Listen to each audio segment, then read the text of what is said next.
Welcome to Some Guy's Garage, but we're back in the basement for a very long overdue update. It's been quite a few months now and I haven't really done any sort of update down here on what has been happening, but as you can see it looks a lot different than it did before. So main things that have happened, we are obviously drywalled now, so there is drywall pretty much everywhere other than the utility rooms and a closet, which I'm going to end up doing in plywood. I'm bringing around the corner here, but this closet will be done with plywood rather than drywall, just to make it a little more durable. I'm going to store a lot of probably audio equipment in here that's pretty heavy and bulky, and it's pro audio equipment, so PA speakers and stuff, so they kind of tend to ding up the walls when you're moving them around. So that'll be finished up a little bit differently, but otherwise we are all drywalled everywhere down here in the basement now, which is awesome. And as you can see, also painted, so nice neutral color that will do other decorations on the wall and stuff like that, but went with the same sort of color we have upstairs in the rest of our house into the rest of the basement here. And then of course you'll notice ceilings are actually more or less done. So I did drop ceiling, suspended ceiling, simply because I want access to what's up above here. All of this above here is got wire runs and things like that, utilities through here. And so I wanted to be able to access that, and drop ceiling makes that really easy. You can just lift up a tile and slide it out of the way. These are acoustic tiles, so they'll cut down a little bit on the noise as well. But ceiling is done. Don't have light fixtures yet. So you'll see just kind of stubbed out light boxes here with the individual bulbs. For the moment, that's where all the lights are roughed in, and they're in the right spots now at least. And speaking of electrical, the electrical is all done and passed on this. So you'll see all the outlets are in actually installed and covers on and everything, but the electrical permit has been passed and closed, including on the new sub panel here. So we had probably shown this earlier in one of the other videos, but the sub panel has all the breakers in and everything, except the little electric fireplace. I have that just closed off so I don't accidentally turn it on with the, as you can see, foam all over it, just to protect it for the time being. But other than that, electrical is all signed off, permitted with the ESA, which is wonderful, and not the greatest experience with the ESA. I'm definitely not happy with them, but they're just, the inspector wasn't great, I guess you could say. But other than that, all the electrical did eventually get signed off, and I don't think any fault of my own. You'll see that lots of outlets here too, and I've got even some with USBs in them and stuff like that in the shop here, which will be great. Makes easy access for charging devices and all of that sort of stuff. But electrical is all finished as well. So speaking of lights, you'll see the center light here, but I also installed these panel lights into the ceiling as well, into the drop ceiling. And these are designed specifically for drop ceiling, and the center is not lit, it's just the perimeter of it. And the center is a normal tile, so it looks like the rest of the ceiling tiles, except you have this perimeter light around it. And these are 5,000 lumen, although they're adjustable, so you can turn them down to 4,000 or 3,000 lumen to make it not quite as bright, but they're up on the highest setting right now, and they're color temperature adjustable, so you can change them between, I think it's 3,000, 4,000, and 5,000 Kelvin. These are set on the medium 4,000, I believe, right now. But you are able to change those as well. But gives me a lot of light in the shop here. It's extremely bright comparatively to the rest of the basement or anything else. So 20,000 lumen for a little space like this is going to be great when I'm working on things. So the other thing just with electrical is all of the conduit drops aren't done yet. So they don't have face plates or any of the jacks there. I'm going to probably use keystone jacks on all of these to drop out like the network, or in this case it'll probably be some HDMI. And then around on the other side here is stuff for the surround sound and home theater stuff. So these ones will have speaker wire for the TV here, network and HDMI into there, speaker wire, and some other drops there as well for all the speakers down here, but that isn't quite done yet. But just need to pick up the keystone jacks and terminate all those. And then moving on to the bathroom, you can see it's tiled now. So we have both the floor done and the backsplash for the shower, or the surround for the shower, I guess you could say. This is the first time I've ever laid tiles. This is my first tile job ever. You might have seen the review I did on the rigid tile saw here. Worked out well. Not the greatest tile saw in the world, but for my purposes it did the job, and overall I think the tiling turned out pretty decent for my first attempt. So we got 12 by 24s on the floor, and the floor is actually heated as well. So there is the Schluter Dietrich heat system in here. Just turned it on a few minutes ago and it's come up a couple degrees already, but so I have heated floor under this, which I'll bring you over here for that, this Dietrich Heat Duo mat here with the foam backing on it, or the fleece backing. So I use that on the floor and then you run the heat trace cables throughout that and hook it up to that thermostat. So this whole floor in the bathroom is heated now. So flooring went well, and then tile on the backsplash. I wanted to do a different kind of unique pattern. So I think they call this kind of a gradient pattern, where you have the darker, then the slightly lighter and slightly lighter tiles, and they're kind of randomly placed. Overall, this was challenging to say the least for a first time tile job, but turned out fairly decent. I could probably point out a few of the things that I don't like about it, but to the first glance, there's nothing that's egregiously wrong, I don't think.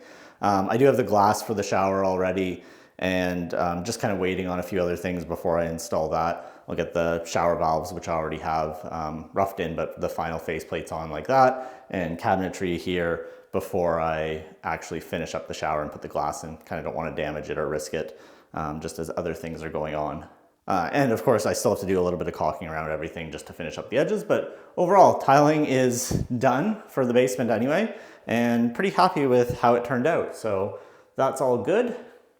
And although all the rest of the basement is with drop ceiling, this is drywalled, and I do have all the utilities, so fan, HRV, heat duct, and all of that coming through already as well. And like I said before, just need light fixtures here, but they're all roughed in the right spots now with just bulbs, so we can actually light the place up. But yeah, bathroom is coming along quite nicely. And then just other odds and ends finished up. We've got an access point in, heat vents are all in, and ceiling fan here for some exhaust air is already in. Moving along this way, compressor room is kind of as it was, but all nice and good. I got space for the tires, got the compressor, and still have a little bit of room to move around.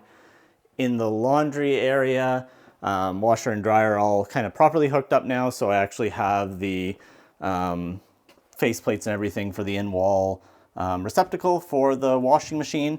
Also installed a relatively inexpensive laundry sink here. So if you remember, I had a laundry sink here before, but with the wall getting built out, this was just blanket insulation before, I lost some space here, and as you can see on the other side, I'm pretty close to where the electrical panel is, so I had to go with a smaller unit.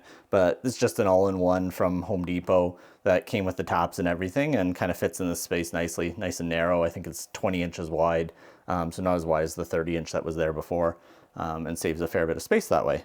But other than that, everything else is pretty well good to go for the next steps. So speaking of next steps, I'm actually changing out the windows and doors down here. So the back door here, it's a regular just 6-foot slider. This is gonna get changed out to a French door. So it'll be 2 swinging inward doors with a sliding screen on the one half. Usually you would only open this one half, but you can open both halves. Big reason for changing these out. One, they've taken a little bit of damage over the years, so trying to clean them up would be difficult. It's missing a piece of trim here that I'd have to build out. But the biggest reason is for noise. So the new French doors will be triple pane glass, not double pane, and should have a better seal than a slider. And then the other thing about having a double door here is to get anything large into the basement, so say a couch or anything like that, because it's a walkout and there's a path at the side of the house I can get to the back with it, I'll be able to bring larger items in a lot easier than trying to bring them down these stairs.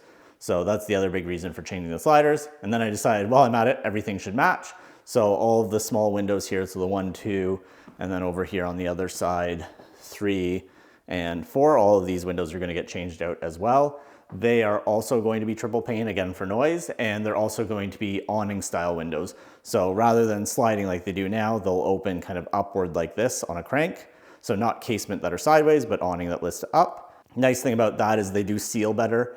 So a window that closes like this will pull itself tight to the seals and it'll close up better. Again, walking sound and also more energy efficient.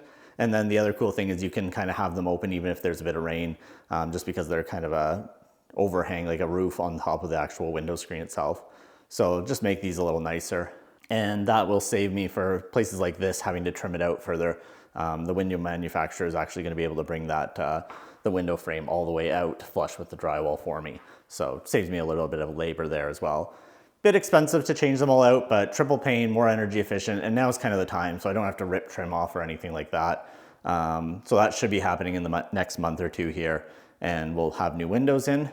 The other thing that's about to happen, and what inspired me to do the video today, is I've got cabinets getting probably delivered tomorrow. So this space, they're gonna drop them all here, but the cabinetry for both the little kitchenette here and the bathroom. Essentially here, there's going to be a bank of drawers, a sink, and then a spot for a little mini fridge on the bottom. And then across the top will just be a tall upper, a shorter upper, and another tall upper. So a little kitchenette here, just to fix drinks or have a little snack or anything like that down here without having to go upstairs to the main kitchen. So that will be, the cabinets will be coming hopefully tomorrow. By the time you're seeing this, they probably are already here and maybe even already installed. But yeah, that's what inspired me to do the videos, getting kind of a snapshot of the basement at this stage. And then in the bathroom for cabinets, pretty simple as well here, but there'll be just a lower with a sink, so a lower cabinet with a little sink, and then a kind of a linen tower, taller cabinet. It'll almost come up to the ceiling to store towels and things like that, just kind of next to the sink here. So another couple little cabinets. And those cabinets are just made by a local cabinet company that actually did the rest of the kitchen upstairs here, and we are quite happy with. So hopefully that all works out and we have a nice set of cabinets. Countertops they're also doing, so they are providing laminate countertops with it. We decided not to go granite or quartz. We have quartz upstairs, but for a basement it's not really necessary. And then obviously I've got a sink here for that cabinet, and then over here just with this other pile I've got the sink for the other cabinet. So getting that ready and back and forth here, but we'll run back to the other room. I also have all the kind of Moen faucets and stuff like that ready to go as well for those cabinets when they come in. Sinks dropped in, and then I can plumb them all up. Oh, and I guess just on this pile here, the lock set is for the new sliders, so I'll be actually able to access it from outside as well as inside, which is another nice advantage of getting a French door over a slider, is you can actually have a lock set on them. And then of course you see all of the flooring here. This is LVP, luxury vinyl plank from New Age. I did a test video on that, so make sure you check that out just to see how the durability is. But this is the flooring that'll take up the rest of it, other than obviously the bathroom, which is tiled, will be the LVP plank. This will go down after the cabinets, because with LVP you don't really put cabinets on top of it. So the cabinets will go in, the door will get changed out so I know what the threshold here is, and then all of this flooring will go down. I also have kind of all the transition strips and also stair nosing. So I'm going to run this up the stairs as well. And there's a special stair nosing strip that makes a nice finished edge on all the stairs. That'll all be going in once cabinets and the doors are done. And then we'll be really close. After that, so after flooring, well, after cabinets, windows, flooring, the last thing will be doors and trim. So all the doors, these I think I'm going to do steel doors on the utility room here and here, just for extra sound deadening and kind of to block out the noise because they have a nice seal on them. And then solid core doors for everything else, except maybe the closet. Those can probably be hollow core, but I'll do solid core doors on those once that's done, and then I can trim out the rest of everything. So trim around the doors and do all the baseboards and stuff like that. And at that point, the basement will be pretty much done from a finishing perspective, and then it's just all of the furnishings and everything else to go along with it. So next video probably will be with everything actually finished. So the bones of the thing, like you would move into an empty new house, that will probably be done for next time here, which I'm very much looking forward to. Although at this point, it will probably be spring, just given the fact that painting doors I want to spray, and spraying outside, we've got winter coming, and doesn't look like it right now, although the leaves are all off the trees. I probably won't be able to get to spraying all the baseboards, doors, and trims before the snow comes. So that might have to hold off until springtime, but the rest of it will be done in hopefully the next month or two here. So next update video is probably with all that done, like I was saying, and then it'll be on to finishings like furniture and desks. So I will have a desk here, and like I've been talking about, a workbench along here, and home theater on the other side. So next video, hopefully I'll have all the finishing done, and then we can move on to, I guess you call it interior decorating. We'll go with that. And then I'll be able to actually move down into the basement here and use it as another space in the house, which I'm really looking forward to. If you have any questions about the overall process or haven't checked out the other videos in this series, make sure you do that or ask in the comments below. If you aren't already subscribed, please consider it. And as always, thanks for watching.